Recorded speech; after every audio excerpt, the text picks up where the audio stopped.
જય માતાજી મિત્રો, વિચાર મંથન ગુજરાતી સિરીઝમાં આપનું હાર્દિક સ્વાગત છે. વિચાર મંથનની આ જ્ઞાન યાત્રામાં આજનો વિષય છે અઘરી પરિસ્થિતિને પોતાને અનુકૂળ બનાવો. મિત્રો, આપણું જીવન અનેકવિધ બાબતોનો સામનો કરે છે કે આપણી સામે આપણા જીવન દરમિયાન રોજબરોજના જીવનમાં ઘણી બધી પરિસ્થિતિઓ ઊભી થતી હોય છે. આપણે અનુકૂળ હોય છે, આપણે વિપરીત હોય છે, આપણા ધાર્યા પ્રમાણે હોય છે, તો કોઈ આપણા ધાર્યા બહારની હોય છે. આમાંથી આપણને ગમે છે આપણને જે અનુકૂળ હોય એવી પરિસ્થિતિ, પરંતુ જે આપણે અનુકૂળ નથી હોતી, જ્યાં આપણું ધાર્યું નથી થતું, એ આપણને મંજૂર હોતું નથી. મિત્રો, જ્યાં સુધી આપણે જીવતા છીએ ત્યાં સુધી આપણી આગળ આપણા જીવનમાં પરિસ્થિતિઓ રહેવાની જ. તમને ગમે કે ના ગમે, તમને યોગ્ય લાગે કે ના લાગે,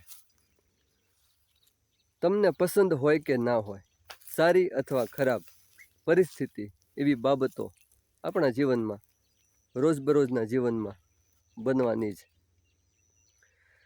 હવે આમાંની જે અમુક બાબતો એવી હોય, અમુક પ્રસંગો એવા હોય, અમુક સમય એવો હોય જે આપણને ના ગમતો હોય, જે આપણને અનુકૂળ ના પડતો હોય, તો એવા એ સમયથી આપણે દૂર રહેવાનું પસંદ કરીએ છીએ. દાખલા તરીકે તમારા કોઈ મિત્રને ત્યાં સારો પ્રસંગ છે, અગાઉ તમારી સાથે તમારા ઘરે પ્રસંગ હશે એવો કોઈ, ત્યારે તમારા એ મિત્રએ કંઈક એવું કાર્ય કર્યું હશે જે તમને ગમ્યું નહીં હોય. એના લીધે તમારા એ મિત્રના ઘરે એ પ્રસંગ આવ્યો છે અને તમને આમંત્રણ આપ્યું છે.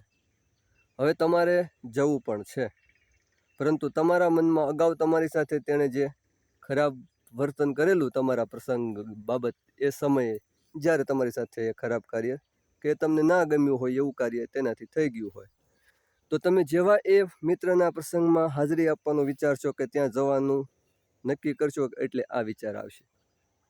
તો મિત્રો, જીવન સંપૂર્ણતાથી ભરેલું નથી. આપણું જીવન સંપૂર્ણ નથી. ગમે તેટલું સારું કરો, પોતાનું સારું કરો, અન્યનું સારું કરો, ક્યાંક ને ક્યાંક કચાશ, ક્યાંક ને ક્યાંક એવી બાબત જેમાં ક્ષતિ રહી જાય, ક્ષતિ રહી જાય, કે ભૂલ રહી જાય, કે અપૂર્ણતા રહી જાય, આવું બધું તમને જીવનમાં જોવા મળવાનું છે. એટલે આના માટે બેસ્ટ છે કે આપણે પરિસ્થિતિ ગમે તેવી હોય, આપણે અનુકૂળ બનાવતા જઈએ. મિત્રએ ખરાબ વર્તન કર્યું છે તો એમને માફ કરીને એમના પ્રસંગમાં હાજરી આપો. યથાશક્તિ તમારા કાર્યનું એમના પ્રસંગમાં યોગદાન આપો. આ જ રસ્તો છે મન દુઃખને દૂર કરવાનો. તમારા મનની અંદર જે કડવાશ ઘર કરી ગયો હોય એકબીજા પ્રત્યે, જે કંઈ હોય તે સંવાદ દ્વારા પણ દૂર કરીને એકબીજા પ્રત્યે મિત્રતાનો જે તમારી વચ્ચે સેતુ છે તેને મજબૂત બનાવો. મિત્રો, કોઈ વ્યક્તિએ તમારી સાથે બોલીને ખોટું કર્યું હોય, એ વ્યક્તિએ તમારી સાથે ખોટું કર્યું હોય, તમારું સારું કરવા માટે હોય કે ખરાબ કરવા માટે હોય, પરંતુ એવી બાબત કે એ ફલાણી કોઈ પણ વ્યક્તિ હોય, દાખલા તરીકે તમારા કોઈ સગા સંબંધી કેમ ન હોય, એમણે તમારી સાથે ખોટું બોલીને તમારી સાથે એવું કોઈ કાર્ય કર્યું છે જે તમને ખબર પડી ગઈ છે કે આ વાત સાચી નથી, તો તમે શું કરશો? જો એ તમારો નજીકનો સ્નેહી છે, તમારો અંગત મિત્ર છે, તો એમનું એ સત્ય તમે બહાર લાવશો તો તમારી બંને વચ્ચે સંબંધો બગડવાની શક્યતા ઊભી થશે. થઈ શકે આવું. તો તમારે એ રસ્તો નહીં અપનાવવાનો. તમારે એ રસ્તો અપનાવવાનો કે તમારા બંને વચ્ચે મિત્રતા પણ જળવાઈ રહે, સારા સંબંધો પણ જળવાઈ રહે, અને એ વ્યક્તિએ જે તમારી સાથે ખોટું બોલ્યો છે કે ખોટું કોઈ કાર્ય કર્યું છે તેને એનું ભાન થઈ જાય. એવી રીતે તમારે તમારું કાર્ય ઊભું થયું હોય, કદાચ તમારે એવા સહયોગની જરૂર હોય તો એનો સહકાર પણ મેળવી લો. અથવા આપણી જે પરિસ્થિતિ હોય, આપણા પક્ષમાં એવી જે બાબત હોય તેને પોતાને મનગમતી રીતે પોતાના બીબામાં ઢાળી દો. આ જ એનો રસ્તો છે. ન જાણ્યું જાણકી નાથે. આપણે એ મિત્રની ક્યારે જરૂર પડે શું ખબર. અત્યારે આપણે બધાને દરેકની જરૂર પડતી હોય છે, ડગલે ને પગલે. આપણે સમાજમાં રહીએ છીએ, આપણે એકલા રહેતા નથી, જંગલમાં રહેતા નથી. માણસને માણસની જરૂર પડે જ મિત્રો. એટલે જીવનમાં એવી કોઈ બાબતો ઊભી થાય કે જેનાથી પરિસ્થિતિ આપણી વિરુદ્ધમાં હોય, આપણાથી વિપરીત ચાલતી હોય, તો આપણા પક્ષમાં જે બાબતો આપણને એમ લાગે કે આને હું આ રીતે વાત કરું કે આ કાર્ય હું આવી રીતે કરું કે સામેની વ્યક્તિને ખોટું પણ લાગે, એ રીતે તમારા પક્ષમાં કરી શકાય તેમ હોય તો તમારે તેને પોતાને અનુકૂળ કરી નાખવું, એકબીજાને નુકસાન ના પહોંચે તે રીતે. અને આ મિત્રો થઈ શકે છે. આવું તમારે ત્યારે કરવાનું છે કે જ્યારે એ પરિસ્થિતિ તમારી વિરુદ્ધમાં હોય ત્યારે.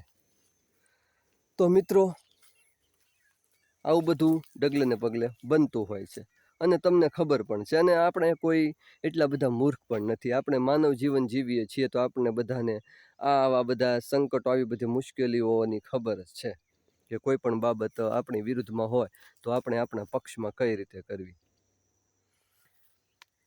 ઉપરાંત એવા પ્રસંગો પણ બને કે જેનું કોઈ સોલ્યુશન જ ના હોય.